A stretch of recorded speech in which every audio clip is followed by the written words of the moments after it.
Welcome to Penrose Learning, where we make understanding easy. In this video, I will explain how to use GPS on your Garmin Forerunner 255. We'll cover the essential steps to get you started, ensuring you can accurately track your outdoor activities. The Forerunner 255 boasts advanced multi-band GPS technology, which significantly improves location accuracy, especially in challenging environments like dense cities or deep forests.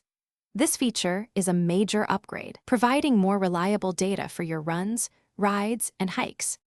To activate and customize your GPS settings, first navigate to your desired activity profile, such as run or bike. From there, access the activity settings and locate the GPS option. You'll find choices like GPS only, all systems, and all systems plus multi-band. For the best precision, especially in complex areas, select all systems plus multi-band.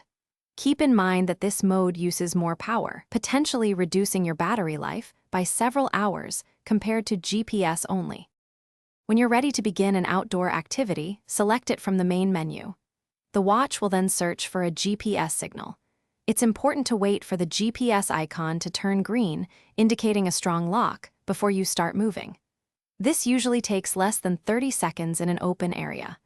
Once locked, your watch will begin recording your route, distance, pace, and other metrics with impressive accuracy, helping you stay on track and monitor your performance effectively. For optimal GPS performance, always try to acquire a signal in an open area with a clear view of the sky. Buildings, dense trees, or even heavy cloud cover can interfere. Regularly syncing your Forerunner 255 with the Garmin Connect app is also crucial, as it updates the satellite orbit data, speeding up GPS acquisition. For extended activities, explore the Power Manager settings to balance GPS accuracy with battery longevity, potentially extending your watch's operational time by several hours. Thanks for watching. If this was helpful, leave a like and consider subscribing. See you next time.